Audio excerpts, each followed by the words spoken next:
घ्यायचा तो असा, संत साधू मुनीच्या पवित्र पदस्पर्शाने पावन झालेली भूमी मेंढका या गावामध्ये आदरणीय परमपूज्य पंढरी महाराज हरिभक्त परायण पंढरी महाराज यांच्या मार्गदर्शनाने व तसेच गुरुवर्य यदुवन महाराज यांच्या कृपा आशीर्वादाने व तसेच समस्त गावकऱ्यांच्या अथक परिश्रमाने चालत असलेला अखंड हरिनाम सप्ताह आणि अखंड हरिनाम सप्ताहातील आजचा हा 5वा दिवस, 5व्या दिवसाचं कीर्तन रूपी पुष्प भगवंताच्या चरणी अर्पण करण्याचं भाग्य या ठिकाणी मला प्राप्त झालेलं आहे। कार्यक्रमासाठी आदरणीय शिवचरण महाराज व तसेच आमचे काका रावण भोईनवाड व समस्त भक्तांच्या वतीने गावकऱ्यांच्या वतीनं या ठिकाणी सेवा माझ्या वाट्याला प्राप्त झालेली आहे। खरोखरच काहीतरी भाग्य म्हणावं तुमच्या गावाला येण्याचा योग आलेला आहे, कारण का हे मेंढका हे गाव माझ्या जाऊबाईचं माहेर आहे, माझं सुद्धा माहेर म्हणायला काय हरकत नाही बरं का। आमच्या तलाठी साहेबांना इथली कन्या आहे आमच्या रावण काकाचे, आणि आनंद मिळाला बरं का तुमच्या गावात आल्यामुळं। आणि आम्ही दररोज भरपूर गावं फिरतो, पण आज माहेरी येण्याचा आनंद मिळाला आणि अभिमानानं मन भरून आलं, आणि अशा या गावामध्ये येण्याचा योग आला, योगायोग। आदरणीय आपले चोपदार महाराज आहेत आणि गायकाची सेवा देण्यासाठी, कारण का कार्यक्रमाचं वैभव म्हटलं की नामांकित कलाकार असणं हे फार महत्वाचं आहे। गायकाची सेवा देण्यासाठी हरिभक्त परायण गंगाधर महाराज मुगोडकर, हरिभक्त परायण संतोष महाराज आहेत, मृदंगाचार्य नामांकित मृदंगाचार्य वैभव महाराज आहेत। खरोखरच महाराजाचं नाव बी वैभव आहे आणि त्यांच्या वाजवण्याचं वैभव तसंच आहे, टाळी वाजवा। आणि समस्त गावकरी मंडळी, टाळकरी, विनेकरी, गावातील सर्व भाविक भक्त, सर्व माता पिता बंधू भगिनी सर्वांच्या जरी नमस्कार करते। मस्तक हे पायावरी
नमस्कार करून सेवेला सुरुवात करते।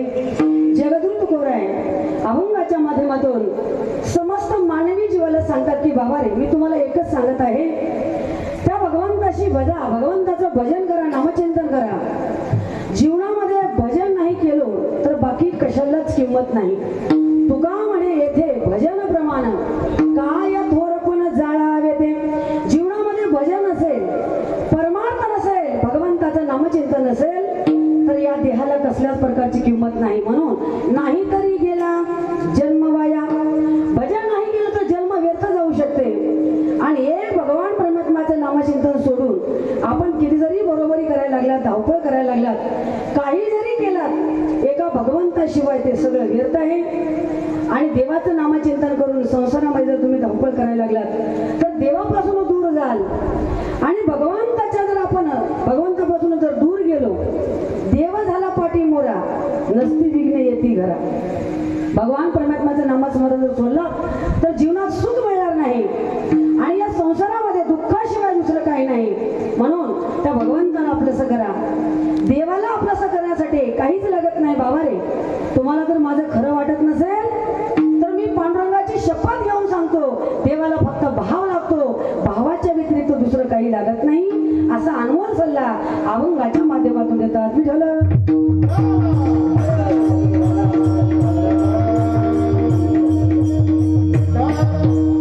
आपल्या या गावामध्ये संत साधू मुनीच्या आशीर्वादाने अखंड हरिनाम सप्ताह चालू आहे. गावचं वैभव आहे महाराज. आपण आपल्या घरचे कार्यक्रम, लग्न किंवा व्यतिरिक्त सगळे कार्यक्रम ज्याप्रमाणे मोठ्या अट्टहासाने करतो, पण गावातला सप्ताह सुद्धा अशाच वैभवामध्ये, अशाच आनंदाने आणि अशाच उत्साहाने जर आपण केलो, खरं हे परमार्थिक वैभव आहे.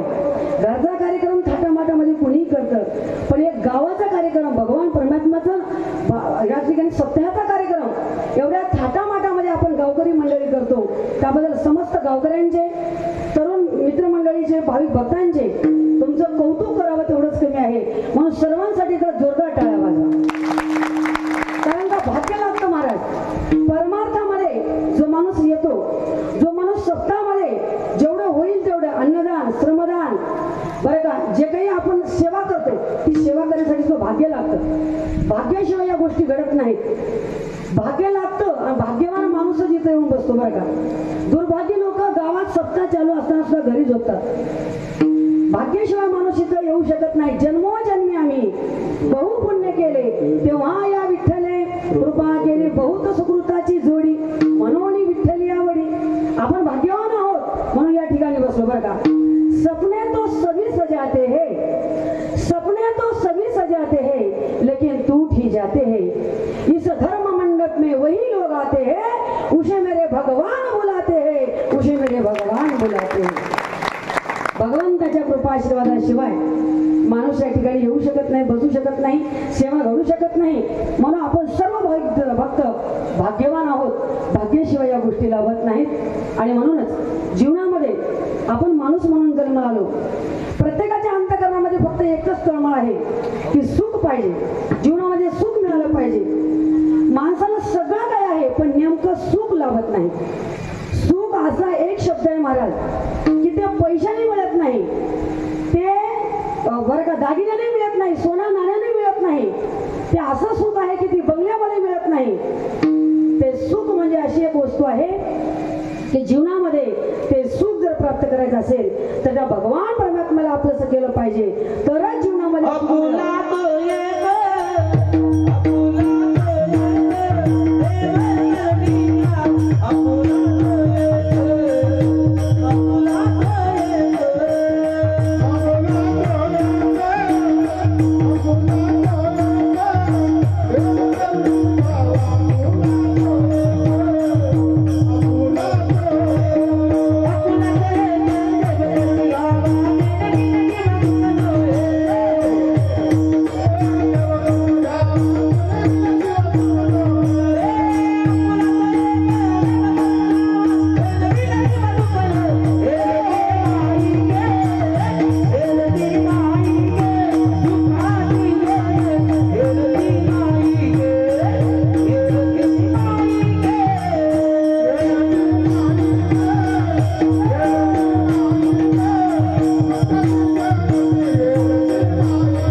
आनंदाचे. बरं का, आनंद व्यक्त करण्यासारखी चाल आहे. सुंदर महाराजांनी प्रमाण दिलं, आपुला तो एक देव करून घ्यावा, तेले विना जीवा सुख नोहे.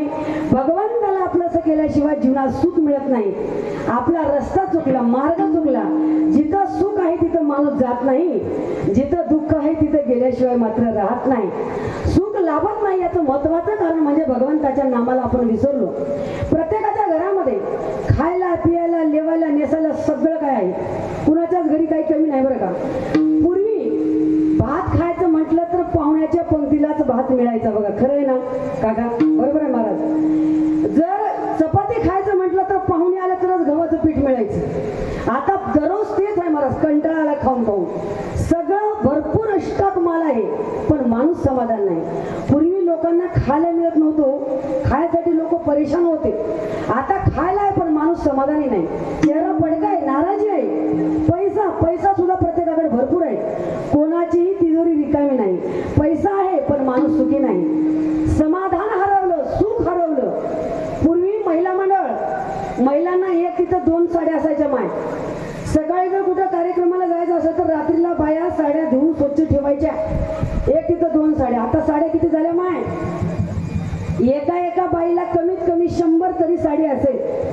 एवढ्या साड्या एका बाईनं कपाट खोलल्याबरोबर साड्याचा ढीग तिच्या अंगावर पडला, गुदमरून मिली, एवढ्या साड्या झाल्या. तरी बाई समाधान नाही. आणि पुरुष मंडळाचे कपडे तर सांगूच नका चोपदार. एवढे कपडे झाले, त्याचा शेवटचा कार्यक्रम सुद्धा त्याच्यातच होईल. एवढे कपडे झाले तरी आणखी कपडे पाहिजेच म्हणते बघ माणूस, तरी समाधान नाही. खायला पिवायला लेवायला नेसायला सगळं आहे. राहायला घर बघा, आता साधं घर म्हटलं तर भरपूर मोठे मोठे घर झाले महाराज. कमीत कमी 2-2, 3-3 मजल्या बिल्डिंग आहेत लोकांच्या, पण त्या 4 मजली मधले माणूस समाधान नाही. पूर्वीच्या लोकांना राहायला घर नव्हते. 10 बाय 10च्या रूम मध्ये 5-6 लोक आनंदात राहायचे. 10 बाय 10च्या रूम मध्ये 5-6 लोक आनंदात राहायचे. त्याच्यामध्ये आजी आजोबा आई वडील सूनबाई सासूबाई सगळे आनंदात राहायचे. आता घर मोठे झाले, पण त्या मोठ्या घरामध्ये हम दो हमारे दो, म्हातारी फेक दो, असा कार्यक्रम चालू बरं का. घर मोठे झाले पण मन फार लहान झालं. पूर्वी पाहुणा सहज आला तर 4 दिवस राहायचा बघा महाराज. पाहुणा सहज आला तर 4 दिवस राहायचा. आताचा पाहुणा 1 तासामध्ये फरार बरं का. सकाळ आला तर दुपारपर्यंत त्याच्या घरी पोहोचतो. कारण का माणसाचे मन लहान झाले. पूर्वीचे लग्न 8-8 दिवस लग्न व्हायचे आणि 8-8 दिवस पाहुणे घरी राहायचे. काय काय खाऊ घातले असतील 8-8 दिवस. आता 8 दिवस राहू शकतात का? लग्नाच्या अगोदर अर्धा तासच पाहुणे अगोदर येतात. लग्न लागल्याबरोबर लगेच घरी. पूर्वीचे लग्न 8-8 दिवस, आताचे लग्न सकाळी धामधूम, दुपारी टामटूम, संध्याकाळी सामसूम, एका दिवसामध्ये. म्हणजे मन लहान झाले माणसाचे. घर मोठे झाले पण समाधान लाभत नाही. घरात समाधान लाभत नाही म्हणून काही लोक पोराचं नाव ठेवले समाधान. तो मुलगा एवढा समाधान, त्याच्या नावाने दररोज आई वडील रडतात, एवढा समाधान. नावात काही नसतं बरं का. घरात शांती लाभत नाही म्हणून काही लोक मुलीचं नाव ठेवले शांती. नावात काही नसतं बरं का. नाव असतं शांती, पण नाही तर भांडणं घरला आणते बरं का. नाव निर्मला, घरादाराला बुर्रा, काय फायदा आहे हो? नाव असावा तसा, नावाप्रमाणे करणी असावी बरं का. नाव गंगाधर, आंघोळ नाही महिनाभर, काही फायदा नाही बरं का. भरपूर नाव शांती ठेवले. काही लोक घरावर नाव टाकले शांती सदन, तरी शांती लाभत नाही का. आपला मार्ग चुकला, रस्ता चुकला. पूर्वीच्या लोकांना अंतरायला पांघरायला मिळत नसं महाराज. अहो पोतं अंतरून झोपायचे पण समाधान झोपायचे. आता गुडघ्या एवढ्या गाद्या आहेत पण झोपेच्या 4-4 गोळ्या घेतल्या तर सुद्धा झोप लागत नाही. समाधान हरवलं.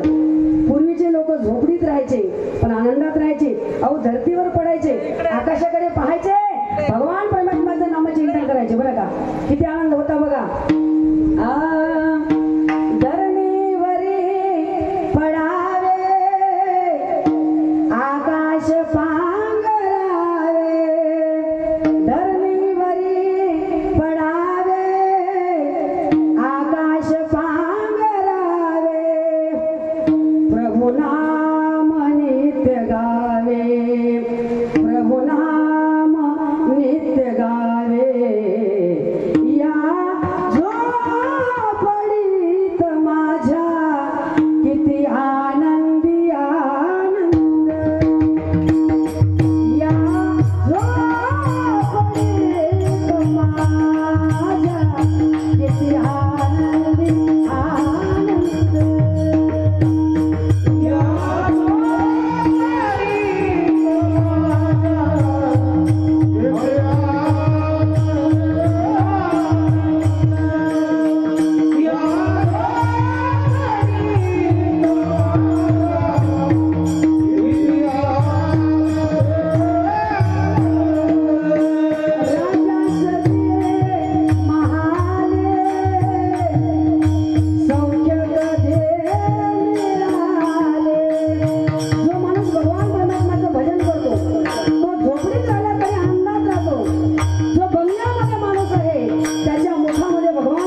सुख होतं, आनंद होता, समाधान होते आणि ते जीवनामध्ये जर सुख प्राप्त करायचं असेल तर त्या भगवान परमात्माचं नामचिंतन करा. संत तुम्हाला उपदेश करतात, जागृत करतात, शिकवतात महाराज बरं का.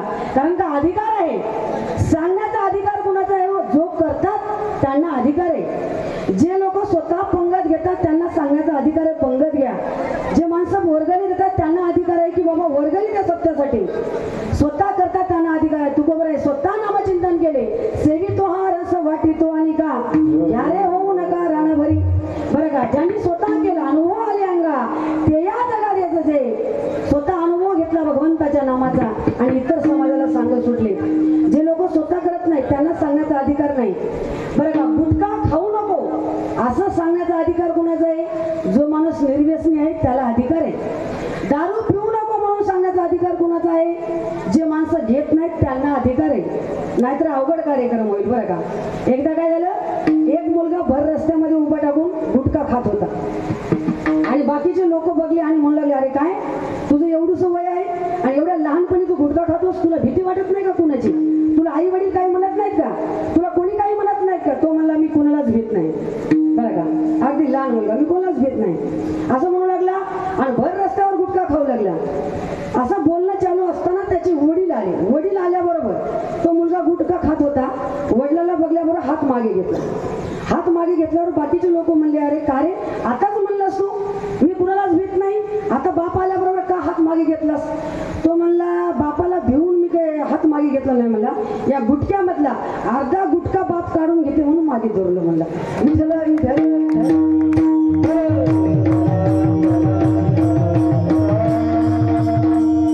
असं जर असेल त्यांना सांगण्याचा अधिकार आहे का? नाही. जो बाप निर्व्यसनी आहे त्याला अधिकार आहे की बाबा रे वाईट व्यसन करू नको, वाईट मार्गाने जाऊ नको. संत स्वतः केले आणि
सांगितलं की बाबा रे भगवान परमात्माचं नामचिंतन करा.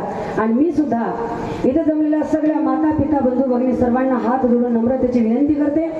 कीर्तनामध्ये भजन चालू असताना मध्ये मध्ये विठ्ठल विठ्ठल असताना, चाले म्हणत असताना हाताने टाळी वाजवायचं, मुखाने विठ्ठल विठ्ठल म्हणायचं बरं का. टाळी वाजण्याचा तुमचा फायदा आहे. हे टाळी वाजण्याचं मधलं जे भजन आहे ना ते सगळं श्रोते मंडळीचं काम आहे विठ्ठल विठ्ठल म्हणत असताना. कारण का टाळी वाजण्यानं तुमचा फायदा आहे, त्याच्यामध्ये माझा काही फायदा नाही. पहिला फायदा तुमचा म्हणजे जर सप्त्यामध्ये आपण 7 दिवस कीर्तनामध्ये कथेमध्ये टाळी वाजत राहिलं तर कमीत कमी माणसाला 1 वर्ष तरी अटॅक येणार नाही. हा पहिला फायदा. आणि दुसरा महत्वाचा फायदा म्हणजे हाताने टाळी वाजून नामचिंतन केल्यामुळं झोप येत नाही, कथेकडे कीर्तनाकडे लक्ष लागतं. आणि तिसरा महत्वाचा फायदा म्हणजे जर का तुम्ही हाताने टाळी वाजवलं, मुखाने विठ्ठल विठ्ठल म्हणलं तरच कीर्तन वेळेवर सुटणार.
5 वाजले की मग डुलतात. 4-4 माणसं धरलं तर सुद्धा आवरत नाही. तिकडे डुलून काही फायदा नाही. डुलायचं असेल इथं डुला, हालायचं असेल तर इथंच हाला, तरच आनंद होईल. नाहीतर काही काही लोक म्हणतात महाराजांनी भरपूर सांगितलं आम्हाला टाळी वाजवा, टाळी वाजवा. आम्ही अजिबात वाजवलो नाही. आमचं काय जाणार आहे? आमचं काय जाणार नाही. एवढं सांगून जर तुम्ही ऐकत नसाल, हे जरी नाही ऐकालं तर दुसरं येईल. हे जरी नाही ऐकालं तर दुसरं येईल. हे जरी नाही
आलेल्या मनुष्य देहाचं सार्थक करायचं असेल तर त्या भगवान परमात्माचं भजन करा. अभंगाचं प्रथम जप.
नाही केलं तर जन्म व्यर्थ जाऊ शकते बरं का. मनुष्य जन्माचं काहीतरी हित करायचं असेल, सार्थक करायचं असेल तर हित ते करावे. देवाचे भजन करोनिया मन शुद्ध व्हावे. शुद्ध अंतकरणाने भगवान परमात्माचं भजन करा. देवाकडे आपल्याला जायची गरज नाही, देव आपल्या घर चालून येईल बरं का. शबरी माता अंतकरणातून तन मन धनाने भगवान परमात्माचं नामचिंतन करायच्या. संतांच्या वचनावर विश्वास ठेवला, गुरुच्या वचनावर विश्वास ठेवला आणि अंतकरणातून एक ना एक दिवस भगवान परमात्मा माझ्या घर चालून येणारच असा निश्चय केला महाराज. आणि निश्चयाचे बळ तुका म्हणे त्याची फळ. शबरी मातेचा निश्चय होता की रामचंद्र प्रभू माझ्या कुट्यापर्यंत येणार आहेत. आणि एक दिवस असं घडलं. मेरे झोपडी के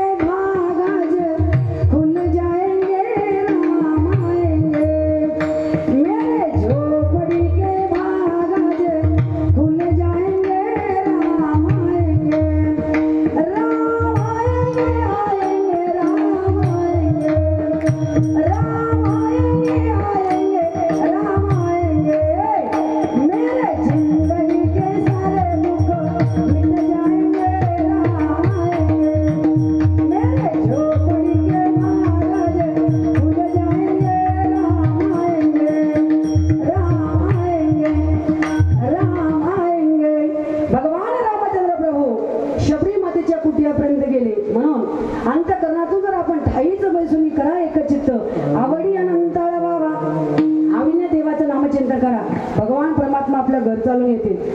आणि जर भजन नाही केलं तर हा जन्म व्यर्थ जाऊ शकते. कारण का भगवान परमात्माने लाख मोलाचा देव तुम्हाला फुकट दिला.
महाराजचं गायन ऐकून देव भान विसरले. टाळी वाजव म्हणायचं सांगायचं विसरले बरं का. कारण का कलाकाराचं कौतुक केलंच पाहिजे.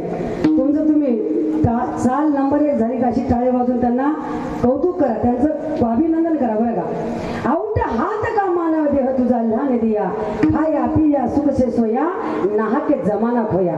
जन्माला आलो आणि आलो खालो पिलो आले तसे गेलो, काहीच त्याचं तीच केलं नाही. मग ज्या अपेक्षेने भगवान परमात्माने आपला हा देह दिला त्याचं काहीतरी सार्थक करा.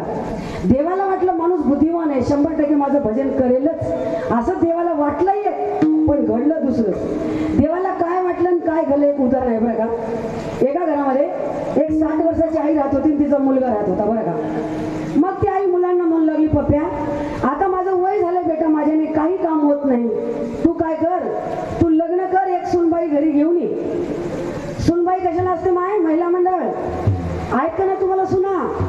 सुनबाई कशाला असते? कामाला मदत म्हणून, बरोबर.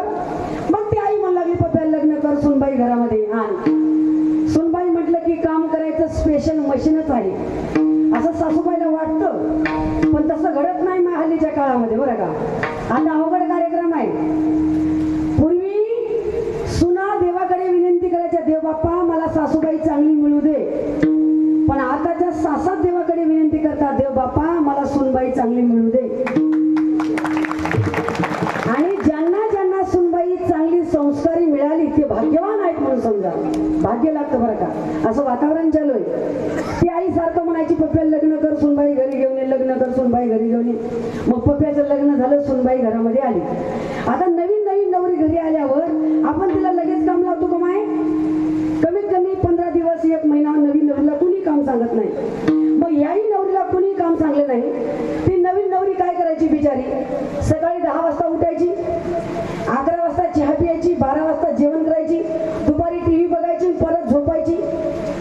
रात्री डायरेक्ट 7ला उठली का जेवण करून परत झोपायची.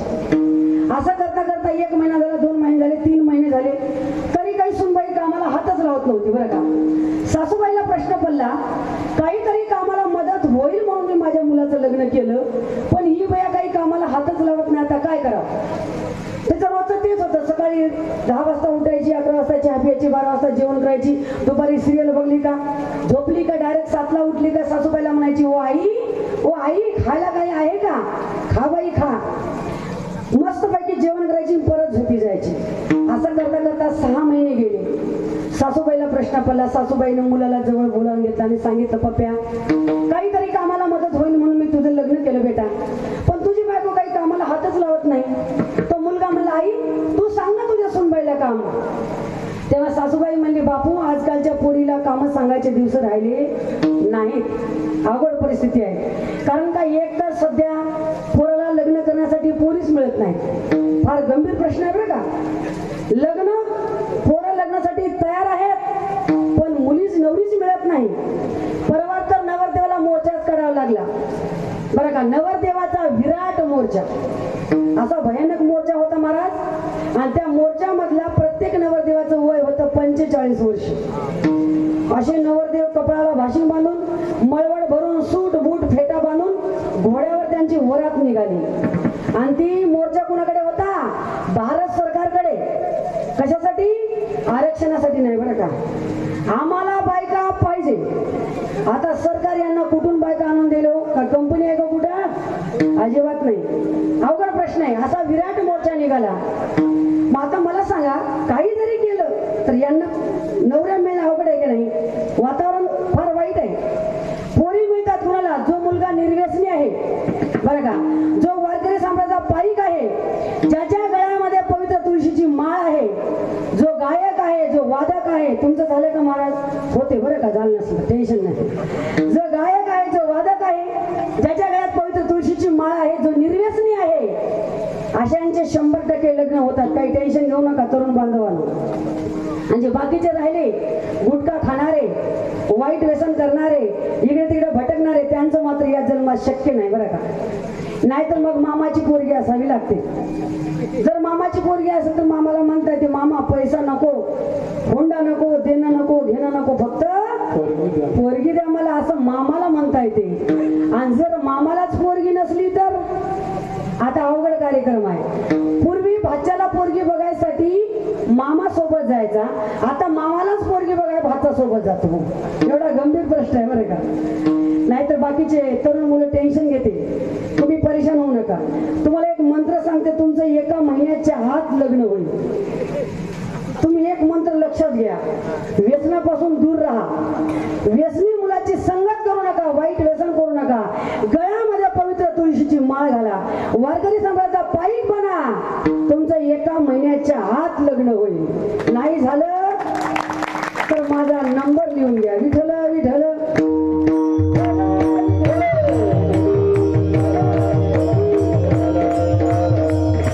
अवघड कार्यक्रम आहे बरं का. मग एक तर तो मुलगा मला, आई कसं तरी माझं लग्न झालं, सध्या पोरी मिळायला तयार नाही, मग मी काम सांगणार नाही. आई म्हणते मी काम सांगणार नाही, मुलगा म्हणतो मी काम सांगणार नाही. मग आता करायचं कसं. मुलगा म्हणला, आई एक बेस्ट आयडिया आहे म्हणलं, आपण काय करायचं, तू एक आयडिया कर म्हणलं. ती सकाळी 10 वाजता उठली का तू तिची झाडू घेऊन तिच्या रूम मध्ये झाडून काढायला जा. मग तू झाडू लागलीस की मी तुझ्या हाताचा झाडू काढून घेतो, मी झाडतो. मी झाडू लागले की तू काढून घ्या, तर तू झाडू लागलीस की मी काढून घेतो. आपण खोटे खोटे भांडणं करूया.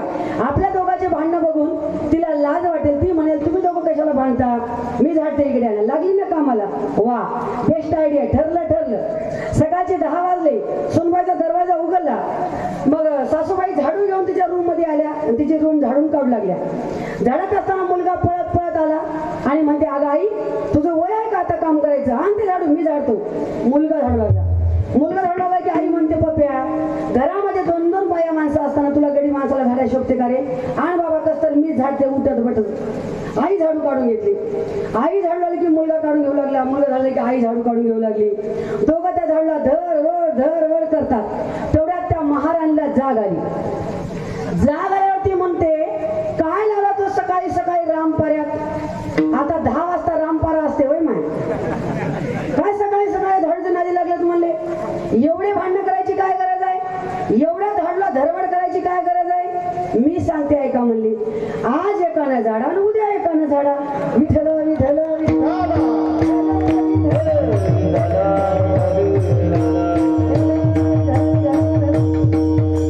आता मला सांगा, त्या मुलाला आईला काय वाटलं होतं? आपण दोघं भांडायला लागले की तिने आपोआप कामाला लागेल असं वाटलं हे, पण घडलं दुसरं. तसं देवाला वाटलं माणूस बुद्धिवान आहे, 100% माझं भजन करेलच असं देवाला वाटलं हे, पण घडलं दुसरंच. ज्याच्यासाठी आपण जन्माला आलो ते न करता दुसरं काहीतरी करू लागलो.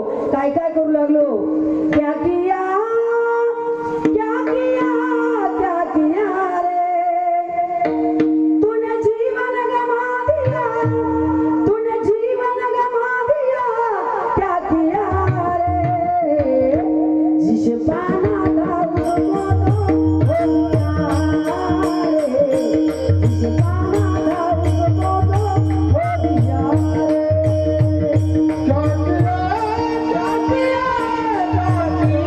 रे.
जो माणूस भगवान परमात्माचं नामचिंतन करते त्याच्या जिभेला भगवंताच्या नामाची गोडी लागते.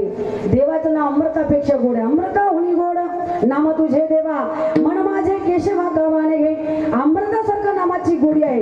एकदा देवाच्या नामाची गोडी लागली, माणूस दुसरं काही पिणार नाही, दुसरं काही खाणार नाही. याची गोडी फार चांगली आहे महाराज. आणि हे गोडी लागली नाही तर दुसरी गोडी लागल्याशिवाय राहणार नाही. आणि ते जर गोडी लागली महाराज, ती गोडी मरेपर्यंत सुटणार नाही. जगामध्ये सगळ्यात वाईट काय म्हणतो? व्यसन फार वाईट आहे दादा. जिथं व्यसन आणि फॅशन तिथं वाईट लक्षण दिसल.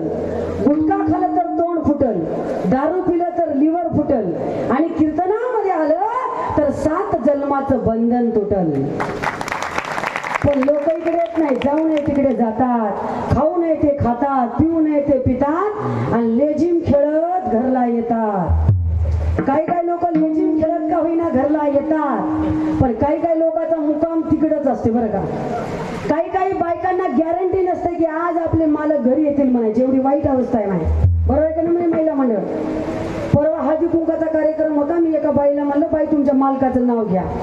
ती बाई मालकाचं नावच घेत नव्हती. का घेत नव्हती तिचं तिला माहित. जेव्हा बाई उखाणा घेऊन विशिष्ट पद्धतीने नाव घेते ना, तेव्हा समजावं की मालक गुणवान आहे. आणि जर बाई मालकाचं नाव घेत नसेल तर समजून घ्यायचं काहीतरी खोडीपणा आहे.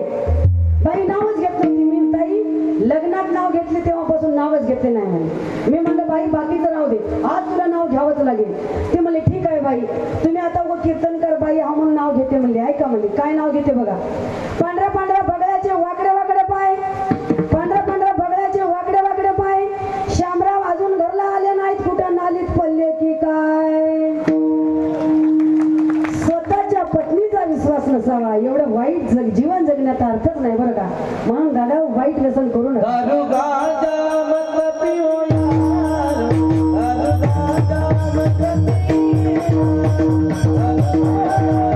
Thank you.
मरावं लागेल, म्हणून वाईट व्यसन करू नका आणि व्यसनी लोकांची संगत सुद्धा धरू नका.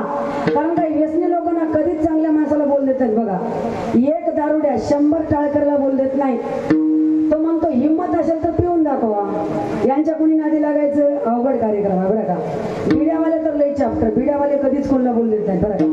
एकदा काय झालं, माझ्या कीर्तनामध्ये एक आजोबा समोर बसून होते. कीर्तनाला सुरुवात झाली की त्यांची बिडी पेटायला सुरुवात झाली. बिड्यावर बिड्या, बिड्यावर बिड्या. कीर्तन संपलं तरी त्यांची बिडी बंद होईना. मी शेवटी कंटाळून आले, आजोबा तुम्ही एवढ्या बिड्या ओढायला लागल्या, तुम्हाला बिड्या ओढून काय मिळतं? ते मलाच म्हणाले, मैनाताई तुम्ही रोजच कीर्तनाला जाता, तुम्हाला कीर्तन करून भजन करून काय मिळतं? मी म्हणलं मला कीर्तन करून भजन करून पुण्य मिळतं. ते म्हणलं मलाही बिड्या ओढून पुण्यच मिळतं. मी म्हणलं या बिड्याचा उल्लेख आतापर्यंत कोणी शास्त्र पुराणामध्ये आला नाही. तो म्हणला ताई तुम्हाला माहित नसेल, मी सांगतो ऐका. आता मी बी म्हणलं माहिती करून घ्यावं म्हणून सांगा आजोबा. ते सांगायला सुरुवात केली बघा. काय सांगतात बघा, ताकडम तुकडम महत् पुण्यम. दुसऱ्यानी ओढून टाकलेलं अर्धा बिडीचा तुकडा जर ओढलं तर भरपूर पुण्य लागतं म्हणलं असं. आणि पुढं एक एक झुरका गंगा स्नानम. एक एक झुरका ओढलं तर गंगेचं स्नान केलं एवढं पुण्य लागतं म्हणलं असं. मी म्हणलं आजोबा अर्ध्या बिडीने एवढं पुण्य लागतं, मग पूर्ण बिडी वल्यावर किती पुण्य लागलो? तो म्हणला पूर्ण बिडी वल्यावर होय का, फुलम बिडी वडम इसका पुण्य अन्नदानम. एक जर बिडी वल्लं तर गाव जीव घातलं एवढं पुण्य लागतं म्हणलं. मी म्हणलं आता भंडारा करायची काय गरज आहे आजोबा? एका बिडीने एवढं पुण्य लागतं तर मग अख्खं बंडल वल्ल्यावर किती पुण्य लागतं? तो म्हणला पुण्याची गणना कोण करी विठ्ठल विठ्ठल.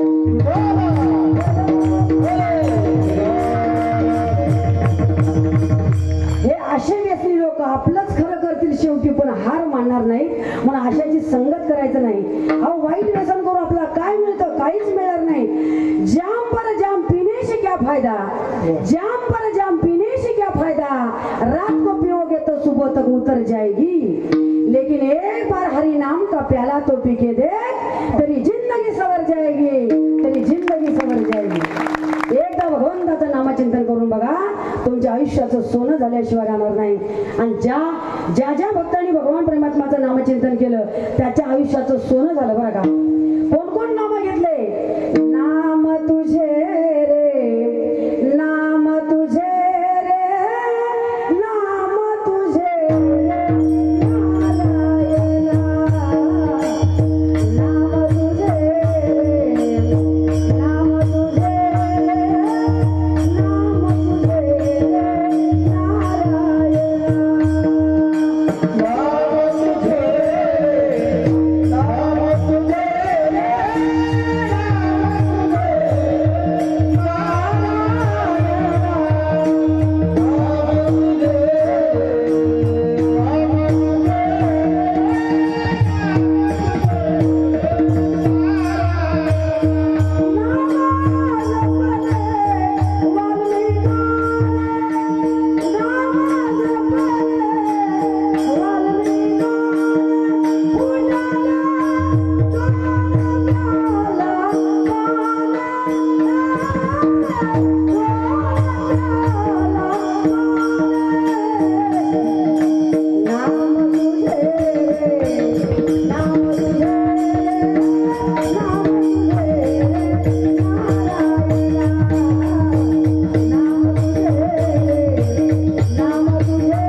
वाल्मिकाने भगवान परमात्माचं नामचिंतन केलं नाही तर वाल्मिक ऋषींच्या जीवनामध्ये आधीचा प्रसंग आठवा.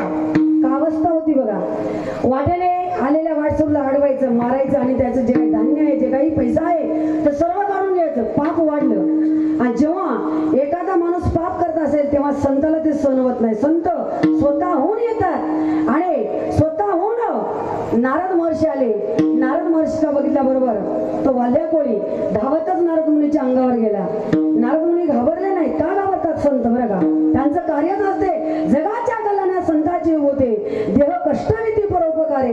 घाबरले नाहीत. तेव्हा वाल्याला वाटलं की दररोजचा गिराईक घाबरायचा, आजचा गिराईक घाबरत नाही, काहीतरी वेगळं असेल. थांबला. अरे वाल्या, पाहतोस काय? मार मला, माझं मरण जर तुझ्या हातून असेल तर वाल्या तू सुद्धा चुकू शकत नाही. मला तू अवश्य मार, पण मारण्याच्या अगोदर माझ्या एका प्रश्नाचं उत्तर दे. ज्याच्यासाठी तू एवढं पाप करतोस तेवढं पाप तुला एकट्याला भोगावं लागेल वाल्या. हे सोडून टाक तू असं जीवाची हत्या करणं. तेव्हा तो वाल्या म्हणू लागला, महाराज माझं काम मी करतो, माझ्या कुटुंबासाठी मी हे काम करत आहे, तुम्ही मला शिकवायची काही गरज नाही. तेव्हा नारद मुनी त्याला समजावून सांगितलं, जा बाबा जा, तुझ्या पापामध्ये कोणी वाटेकरी होते का, जा विचारून या. तेव्हा तो वाल्या कोळी धावत घराकडे गेला आणि पत्नीला विचारला, अगं आपल्या संसारासाठी मी आतापर्यंत एवढं पाप केलंय, त्या पापामध्ये तू वाटेकरी आहेस का? पत्नीने सांगितलं, मालक तुमच्या पैशाची मी अर्धी मालकीण आहे, तुमच्या शेताची मी अर्धी मालकीण आहे, घराची अर्धी मालकीण आहे, पण तुमच्या पापाचा एक कवडी सुद्धा मी घेणार नाही. मुलांना विचारलं, मुलांनो आतापर्यंत तुमच्यासाठी मी एवढं पाप केलं, त्या पापामध्ये तुम्ही वाटेकरी आहात का? मुलं म्हणले, बाबा तुमच्या शेताची वाटणी करू, तुमच्या घराच्या वाटण्या करू, वाटेल तर म्हातारीच्या सुद्धा वाटण्या करू, पण तुमच्या पापाचा एक कवडी सुद्धा घेणार नाही. एवढं म्हणल्याबरोबर वाल्याला दुःख झालं, मनामध्ये खंत व्यक्त करू लागला, नाही रे नाही कोणाचे गुन्हे, नाही रे नाही कोणाचे गुन्हे. रिपीट नाही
कोणीच कुणाचं नाही.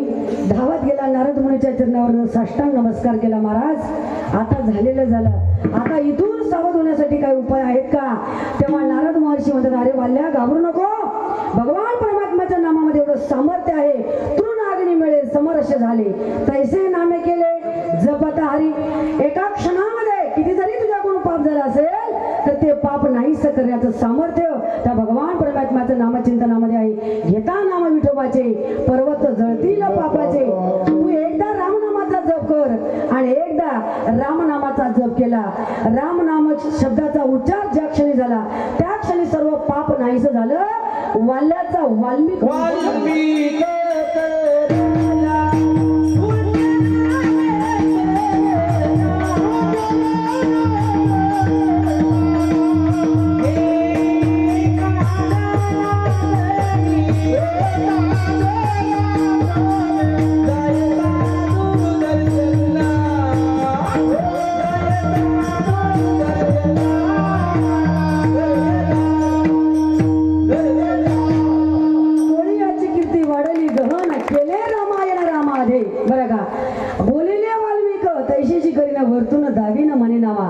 जगाच्या मालकाला आमच्या वाल्मिकीच्या इशाऱ्यावर नाचावं लागलं, तसं वागावं लागलं.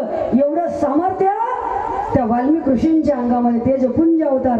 आणि खरं सांगू का, सर्व तरुण बांधवांना माझी नम्रतेची विनंती आहे, आतापर्यंत झालेलं जाऊ द्या, आता तरी पुढे हाची उपदेश नका करू नाश आयुष्याचा. झालं गेलं होऊ द्या, आता इथून तरी सावध व्हा. आदर्श घ्यायचा असेल तर वाल्मिक ऋषींच्या जीवनामधला आदर्श घ्या. आदर्श घेऊन वाल्मिक ऋषीचा पुढे चला रे पुढे चला. आदर्श घेऊन वाल्मिक ऋषीचा पुढे चला रे पुढे चला.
वाल्मिक ऋषीचा जय बोला, वाल्मिक ऋषीचा जय बोला, वाल्मिक ऋषीचा जय बोला. जीवनामध्ये आतापर्यंत झालं गेलं उद्या, आता इथून तरी सावध होऊन भगवान परमात्म्याचं नामचिंतन करा. जर नामस्मरण नाही केलं तर नाही तरी गेला जन्म वाया. एक देवाचं नाव सोडून तुम्ही किती जरी बरोबरी करायला लागला, किती जरी धावपळ करायला लागला तर जीवनात सुख मिळणार नाही. अभंगाचं दुसरं चरण. Oh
किती जरी तुम्ही धावपळ केला सुखासाठी संसारात सुख मिळत नाही. कारण का संसारामध्ये किती जरी बरोबर केला तर या संसार हा पूर्णत्वाला कधीच जाणार नाही, सुख कधीच मिळणार नाही. मग तुम्ही म्हणाल ताई आम्ही काय संसार सोडावा का? संसार सोडू नका, संसार करा, पण कसा करा? संसारी असावे असून नसावे.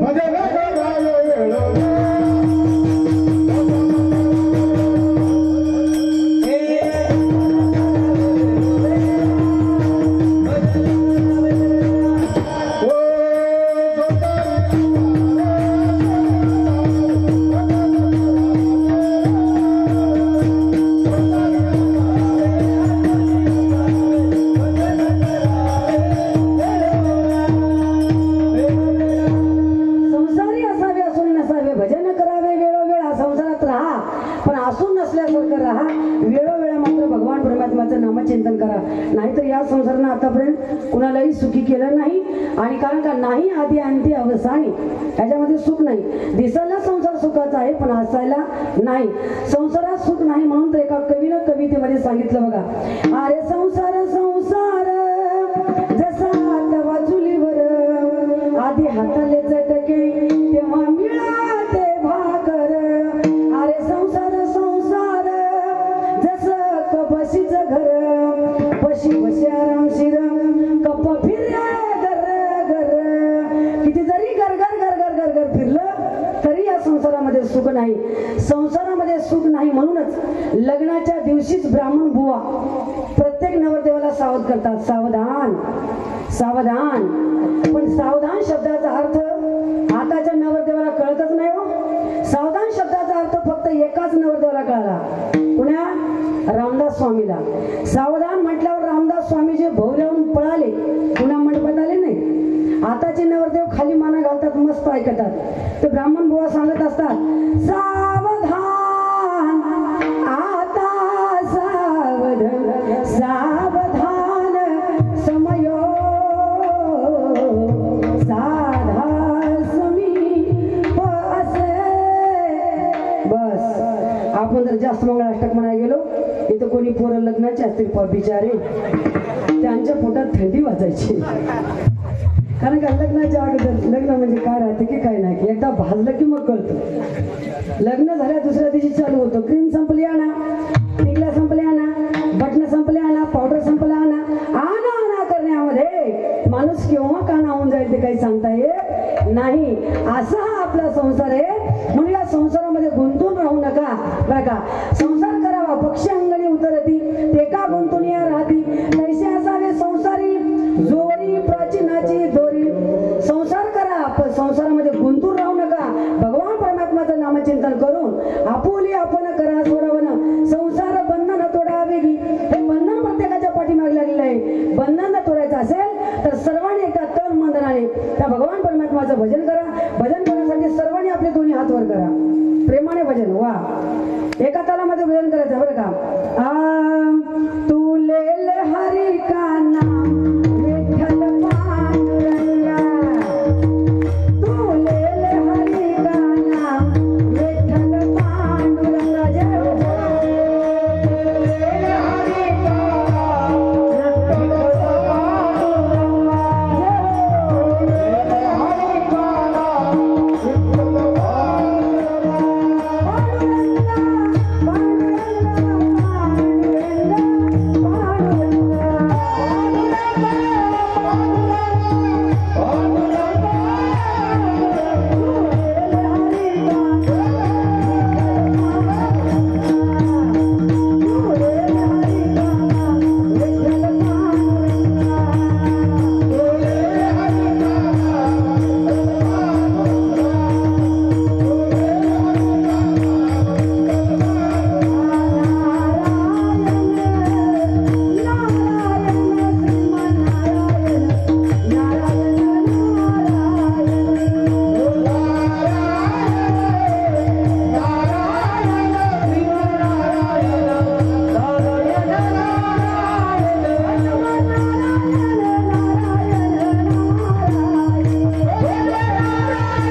छत्रपती शिवाजी महाराज धर्मवीर संभाजी महाराज बोलो रे भाई सब भारत माता की जय होगा होगा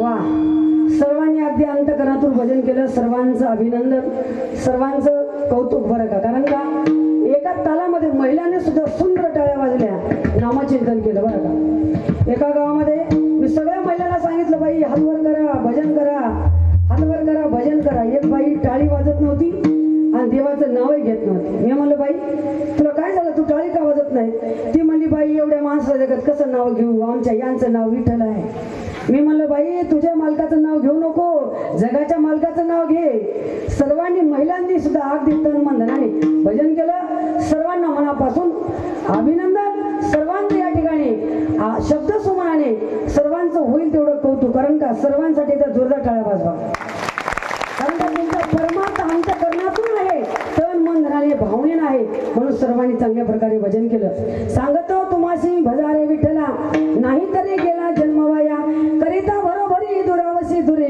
भवाची पुरी वाहवशी भगवान परमात्माचं भजन नाही केलं तर देवापासून दूर जाल आणि या भवसागरामध्ये बुडून जावं लागेल या जन्माला आलेलं काहीतरी सार्थक करायचं असेल तर देवाला आपलंसं करा देवाला आपलंसं करण्यासाठी काही लागत नाही बाबा रे देवाला फक्त लागतो तो भाव अभंगाचं शेवट भावती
शेवटच्या चरणामध्ये जगद्गुरु तुकोबार आहे. देवाला फक्त भाव लागतो. तुम्हाला खरं वाटत नसेल तर पांडुरंगाची शपथ घेऊन सांगतो, तुका म्हणे आण विठोबा भावाचे. देवाला फक्त भाव लागतं, भावाच्या व्यतिरिक्त देवाला काही लागत नाही. कारण का देव भुलला भावाची, सांडोनिया वैकुंठाची तोर प्रेमाचा भुकेला, हाची दुष्काळ तयाला. देवाला फक्त भाव लागतं. देवाला आपण आपलं चित्त द्या, तो भगवान परमात्मा वित्त देईल. देवाला आपलं मन द्या, तो देव आपला धन देईल. देवाला दुसरं काहीच लागत नाही. भावनेनं भगवान परमात्माला आकळता येतं. भावबळे आकळे एरवी न कळे. देव फक्त भावनेनं आपलासा होतो, दुसरं देवाला काही लागत नाही. देवा भक्ताच्या अंतकरणाला भाव बघतो, अंतरीची घेतो गोडी, पाहे जोडी भावाची. ज्या भक्ताने भगवान परमात्माला भाव दिला, भक्ती दिली, त्याच्यासाठी भगवान परमात्मा मागे पुढे उभा राही सांभाळित आली आघात निवाराया. भगवान परमात्मा फक्त भाव बघतो. द्रौपदी मातेनं भगवान परमात्माच्या भक्तीसाठी काय दिलं होतं म्हणाल तर एकदा काय झालं, देवाच्या बोटाला काहीतरी लागलं, रक्त निघत होतं. भगवान परमात्मा सुभद्रेच्या दारात गेले आणि सुभद्रेला हाक मारली, सुभद्रा माझ्या बोटाला काहीतरी लागलं, एक चिंदी दे बांधायला, पट्टी पाहिजे. सुभद्रा इकडे तिकडे शोधू लागले, पण चिठ्ठी काही आपली चिंदी काही सापडत ना, बरं का. मग तिथून देव गेले आणि द्रौपदीला हाक मारली, द्रौपदी माझ्या बोटाला काहीतरी लागले, रक्त निघतं, काहीतरी चिंदी बांधायला दे. द्रौपदी इकडे तिकडे शोधली नाही, बरं का. डायरेक्ट भरजरीत अंगावरचं पितांबर फाडला आणि देवाच्या बोटाला पट्टी बांधून दिली, बरं का. आणि बांधल्यानंतर देव म्हणू लागले, अगं द्रौपदी तुला काय माहित आहे का नाही, जोपर्यंत बाईचा मालक जिवंत आहे तोपर्यंत बाईनं पदरा करून साडी फाडू नये. तेव्हा द्रौपदीनं फार गोड उत्तर दिलं, लक्ष देऊन आहे का. द्रौपदी म्हणते, देवा मला चांगलाच माहित आहे, जोपर्यंत बाईचा मालक जिवंत आहे तोपर्यंत बाईनं पदरा करून साडी फाडू नये. मला माहित असताना मी साडी फाडले, याचं कारण देवा माझ्या कपाळावरचं कुंकू किती दिवस ठेवायचं हे तुमच्या हातात आहे, तुमच्यासाठी मी साडी फाडली. देवा साडीच काय, काळजाची चिंदी जरी मागितलात ना देवा तर मी फाडून द्यायला तयार आहे. द्रौपदी बोलली हरीची मी कोण, द्रौपदी बोलली हरीची मी कोण, परी मला याने मानली बहीण, परी मला याने मानली बहीण, काळजाची चिंदी देईन फाडून, काळजाची चिंदी देईन फाडून. द्रौपदीसी बंधू शोभे नारायण, द्रौपदीसी बंधू शोभे नारायण, भरजरीत पितांबर तिला फाडून, भरजरीत पितांबर तिला फाडून. द्रौपदीसी बंधू शोभे नारायण, द्रौपदीसी बंधू शोभे नारायण. भगवान परमात्मा भक्ताचा भाव पाहतो. द्रौपदीच्या अंतःकरणामध्ये भाव होता, भक्ती होती, म्हणून भगवान परमात्म्यासाठी एवढी चिंदी फाडून दिलं. पण देवाने द्रौपदी मातेला काय दिलं म्हणाल तर स्वतः वस्त्राचं रूप धारण केलं आणि स्वतः वस्त्राचं रूप धारण करून द्रौपदी मातेच्या लज्जेचं रक्षण केलं.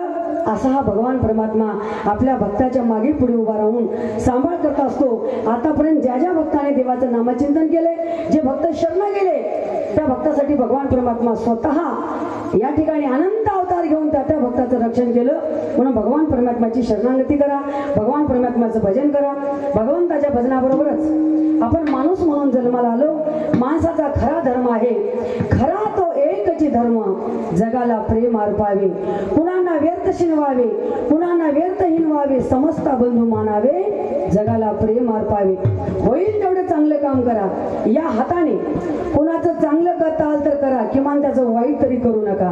या हाताने कुणाच्या घरी प्रकाश लावता आलं तर लावा, किमान त्याच्या घरी अंधार तरी करू नका. या हाताने कुणाच्या वाटेवर फुले टाकता येतील तर टाका, किमान त्याच्या घरा वाटेवर काटे तरी टाकू नका. होईल तेवढं चांगलं काम करा. तुका म्हणे फार थोडा तरी परोपकार. गावाला भंडारा करणं होत नसेल, वारकऱ्याची पंगत तरी घ्या. पंगत करणं होत नसेल, चहा पाण्याची फराळाची व्यवस्था तरी करा. एवढं बी करणं होत नसेल, करणाऱ्याच्या आडवं तरी येऊ नका. काही लोक स्वतःही करत नाहीत, दुसऱ्याला करू देत नाहीत आणि म्हणतात मांजर आडवी गेल तर काम होत नाही. कोण म्हणतो मांजर आडवी गेल तर काम होत नाही म्हणून? 100 मांजरी आडवी जाऊ द्या, गॅरंटीने काम होईल. 100 मांजरी आडवी जाऊ द्या, गॅरंटीने काम होईल. पण गावातला एक माणूस जर आडवा आला, गावचा सप्ताच बंद पडतो. मांजरापेक्षा विषारी माणसं जीवन जगत आहेत म्हणून दादा हो, माणसाने माणसाशी माणुसकीने वागा. काय मागायचं आहे तर भगवान परमात्म्याकडे मागा. देण्यासाठी प्रत्यक्ष भगवान परमात्मा आहेत तुमच्या पाठीशी उभा. म्हणून होईल तेवढं चांगलं काम करा. भगवंताच्या सेवेबरोबर ज्या आई वडिलांनी तुम्हाला जन्म दिला त्या आई वडिलांची सेवा करा. मातृदेव हो, पितृदेव हो.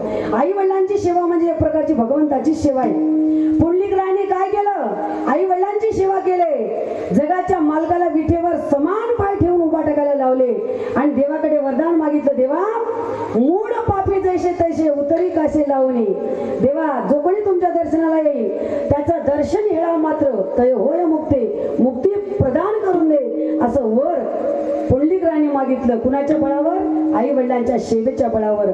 पैशाने सगळं काही मिळेल पण आई वडिलांचं प्रेम मात्र कोणा मार्केटमध्ये विकत मिळणार नाही. पैसों से खाना मिलता है लेकिन भूख नहीं मिलती.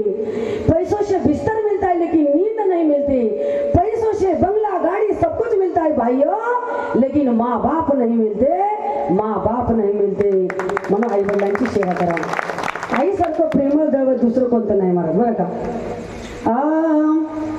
आई तुझ्या मूर्ती वाणी या जगात मूर्ती नाही. अनमोल जन्म दिला गाई तुझे उपकार फिटणार नाही. अनमोल जन्म दिला गाई तुझे उपकार फिटणार नाही. आई वडिलांचे आपल्याला अगणित उपकार आहेत म्हणून त्या आई वडिलांची सेवा करा. आई वडिलांच्या सेवेबरोबर ज्या पवित्र पावन देशामध्ये आपला जन्म झालाय, पवित्र ते कुळ पावन तो देश जेथे हरीचे दास जन्म घेती. याच देशामध्ये थोर संत जन्माला आले, याच देशामध्ये शूर वीर जन्माला आले, याच देशामध्ये तुम्ही आम्ही जन्मलो याचं भान ठेवा. हा देश माझा याचे भान जरासे राहू द्या रे, जरासे राहू द्या. हा देश माझा आहे याचं भान जरासं ठेवा. व्यसनापासून दूर राहा. स्त्री गुरुना हत्या थांबवा. मुलींना कमी समजू नका. मुलीला जगवा मुलाच्या समान. वाचवा मुलीचा प्राण. स्त्री हीच आहे भारतीय संस्कृतीची शान. स्त्रीच्याच पोटी जन्माला ती श्रीकृष्ण भगवान. म्हणून ज्या घरामध्ये नारीचा सन्मान होते त्या घरामध्ये 33 कोटी देव नांदायला येतात. ज्या घरामध्ये नारीचा अपमान होते त्या घरामध्ये लक्ष्मी कधीच राहत नाही. म्हणून यत्र नारी असतो पूजन ते रमनते तत्र देवता. नारीचा सन्मान करायचे का. त्याचबरोबर जे काही वीर जवान आपल्या संसाराची पर्वा न करता, घरादाराची पर्वा न करता या भारत मातेसाठी अहोरात्र रडतात. म्हणून दररोज होताना दोन माणसाची आठवण जरूर करा. पहिला म्हणजे शेतकरी राजा. शेतकरी कष्ट करतो, धान्य पिकवतो म्हणून आपण 3 टाइम जेवण करतो. जर शेतकरी कष्ट नाही केलं तर आपण काय बंडल खालो असतो का. म्हणून उपकार त्या शेतकऱ्याचे आहेत. आणि दुसरे उपकार म्हणजे सीमेवर उरणारा वीर जवान. जय जवान जय किसानचा नारा कधी विसरू नका. कारण का देशासाठी प्राणार्पणे केले बहु उपकार. हातामध्ये घेऊन ढाल आणि तलवार. हातामध्ये घेऊन ढाल आणि तलवार. हातामध्ये ढाल आणि तलवार घेऊन अहोरात्र भारत मातेची सेवा करा.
स्वाभिमान आपल्या देशाबद्दल धर्माबद्दल ठेवा. जगायचं असेल तर भारत मातेसाठी जगा, मरायचं असेल तर भारत मातेसाठी मरा. पण आजकालचे पोरं इकडे तिकडे भटकतात, नको तिथं प्रेम करतात, प्रेम भंग झालं की मग आत्महत्या करतात. बाबा रे, शेमड्या पोरीसाठी जीव देण्यापेक्षा या भारत मातेसाठी मरा. तुमचा चौकामध्ये पुतळा उभा केला जाईल. जगायचं असेल तर भारत मातेचं जगा, काहीतरी नावलौकिक करा, मरावे परी कीर्तरूपे उरावे. काहीतरी चांगलं नाव पाठीमागे राहण्यासाठी चांगलं कर्म करावं लागेल. आज आपण बघतो छत्रपती शिवाजी राजांचं नाव घेतल्याबरोबर प्रत्येकाच्या अंगाला शहार येतो का? त्यांचं कार्यच तसं होतं. छत्रपती शिवाजी महाराज म्हणजे रयतेचे राजे. छत्रपती शिवाजी राजांचा आदर्श आपल्या जीवनामध्ये घ्या. डोळ्याला दिसणारी परस्त्री तुमची बहीण असेल, डोळ्याला दिसणारी परस्त्री तुमची आई असेल, असा एक राजा होऊन गेला ज्याने सर्व शिवभक्तांना एक आदर्श देऊन गेला. जगामध्ये भरपूर राजे झाले, पण छत्रपती शिवाजी राजांसारखा राजा झाला नाही आणि होणार नाही. कोणत्या राजाने तुपानी महादेवाचा अभिषेक केला असेल, कोणत्या राजाने पंचामृतांनी महादेवाचा अभिषेक केला असेल, कोणत्या राजाने अनेक पदार्थांनी अभिषेक केला असेल, पण असा एक राजा होऊन गेला ज्याने स्वतःच्या रक्ताने महादेवाचा अभिषेक केलेला आहे. एकच राजा इथे जन्मला शिवनेरी किल्ल्यावर, एकच राजा इथे जन्मला शिवनेरी किल्ल्यावर. माझ्या राजाचं नाव गाजते गड किल्ल्याच्या दगडावर, माझ्या राजाचं नाव गाजते गड किल्ल्याच्या दगडावर. सुंदर स्वराज्य निर्माण केले तलवारीच्या धारेवर, रयतेसाठी वार झेलले आपल्या निधड्या छातीवर. पुन्हा जन्म घ्या अशीचा शिवभक्ताच्या हृदयावर, माझ्या राजाचं नाव गाजतंय गड किल्ल्याच्या दगडावर. राजाचं नाव गाजतंय गड किल्ल्यांच्या दगडावर. नुसतं किल्ल्याच्या दगडावर नाही तर प्रत्येकाच्या मनामनामध्ये राजांचं नाव कोरलेलं आहे. कारण का 33 कोटी देवाचे अब्जावधी मंदिर आहेत, 33 कोटी देवाचे अब्जावधी मंदिर आहेत. प्रत्येकाच्या हृदयामध्ये ज्यांनी मंदिर उभा केलं तो राजा म्हणजे छत्रपती शिवाजी महाराज. काय गुणवर्णन करावं त्या राजाचं. शिवरायांचे गुणवर्णन किती, न्यायाने नीती, सदाचार प्रीती, सदाचार प्रीती. कल्याण खजिन्याचा लुटला एक माल, तरुणीला भली रूपाची खान, मानुनी तिला मात समान, मला स्त्री माया केला बहुमान. असा शिवराय चारित्र्यवान, असा शिवराय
स्वाभिमान देशाबद्दल, धर्माबद्दल, छत्रपती शिवाजी राजांबद्दल ठेवून त्यांचा आदर्श जीवनामध्ये घेऊन आपल्या या मानवी जन्माचं काहीतरी सार्थक करून घ्या. जीवनामध्ये कोणती का होईना सेवा फार महत्वाची आहे. देश सेवा, राष्ट्रसेवा, गोमातेची सेवा, आई वडिलांची सेवा, समाज सेवा, कोणती का होईना सेवा करा. ज्याची खरी सेवा त्याच्या भय नाही जीवा. निर्भीडपणे जीवन जगण्यासाठी सेवा फार महत्वाची आहे. ती सेवा प्रत्येकाने करावी. जाता जाता सर्वांना नम्रतेची विनंती आहे. स्वामी काजगुरु भक्ती पितृ वचन सेवापती हीच विष्णूची महापूजा, अनुभव नव्हे तुझा. शिष्याने गुरुची सेवा करा, मुलाने आई वडिलांची सेवा करा आणि पत्नीनं आपल्या पतीची सेवा करा. महिला मंडळ सत्ता देवावर जर सत्ता करायची असेल तर मालकाची सेवा करा. आदिशक्ती अनुसूया मातेनं काय केलं होतं? पती सेवेच्या सामर्थ्यावर 3 देवाला 6 महिन्याची बाळक केल्या. एवढं सामर्थ्य कशामध्ये होतं? तर पतिव्रता धर्माचं पालन केल्यामुळं, म्हणून पतीची सेवा करून या स्त्री जन्माचं सार्थक करून घ्या. अशा प्रकारे आपल्या पुण्य पावन भूमी मेंढका या गावामध्ये अखंड हरिनाम सप्ताह, या अखंड हरिनाम सप्ताहामध्ये सेवा करायची संधी मला दिली. त्याबद्दल समस्त गावकऱ्यांचे, भाविक भक्तांचे मनापासून आभार व्यक्त करते. उपस्थित नामांकित गायक वृंद 100 बडकर 1 रती महारथी, त्यांचा सुंदर आवाज आहे. आवाज ऐकून मंत्रमुग्ध व्हावा असे आमचे हरिभक्तपरायण संतोष महाराज, हरिभक्तपरायण गंगाधर महाराज, मृदंगाचार्य मृदंगाचे महामेरू वैभव महाराज, सुंदर सर्वांनी साथ दिली. बाकी गायक नाव साहेबराव महाराज असतील, बाकी सर्व टाळकरी, गायकवृंद, विनेकरी, आदरणीय चोपदार, सगळ्यांचे नाव घेणं काही शक्य नाही. ज्यांची नावं घेतले ते देव, ज्यांची नावं घ्यायचे राहील ते सगळे महादेव. सर्वांना मनापासून अभिनंदन. सर्वांनी शांत चित्ताने सेवा केली. जाता जाता सर्वांना नम्रतेची विनंती आहे, माझ्या कीर्तनातून जे काही तुम्हाला योग्य वाटेल ते घरी घेऊन जा. काही चुकलं असेल, आपलीच मुलगी आपली ताई समजून मोठ्या अंतकराने माफ करा. चांगलं चांगलं आहे ते घरी घेऊन जा, जे वाईट आहे ते इथे टाकून जा. महिला मंडळ एका गावामध्ये असं सांगितलं, जे चांगलं आहे ते घरी घेऊन जा, वाईट आहे ते टाकून जा. एका बाईने काय केली माहिती का? चांगल्या चपल्या घरला घेऊन गेली, तुटक्या चपल्या टाकून गेली. असं काही करू नका. जे चांगलं आहे ते भगवंताने दिलेली बुद्धी आहे, माझ्या गुरुचा आशीर्वाद पाठीशी आहे बरं का. सर्वांनी छान चित्ताने सेवा केली. सर्वांचा आभार मी मनापासून व्यक्त करते. सगळ्यात महत्वाचं म्हणजे कलाकाराची प्राण म्हणजे सिस्टीम आहे बरं का. कलाकार किती मोठा असू द्या, गायक किती मोठा असू द्या, वादक किती मोठा असू द्या, कीर्तनकार किती मोठा असू द्या, साऊंड सिस्टम व्यवस्थित असेल तरच कार्यक्रम व्यवस्थित होते. अप्रतिम अशी सिस्टम भाऊची आहे. काय नाव सिस्टीमचं? Umesh sound system. हा आवाज कोणाचा म्हटलं तर साऊंड सिस्टम वाल्या भाऊचा सिस्टमचा आहे. त्यांच्यासाठी तर जोरदार टाळ्या वाजवा. सर्वांचं मनापासून आभार व्यक्त करून झालेली कीर्तन रूपी सेवा भगवंताच्या अर्पण करून सेवेला पूर्ण विराम.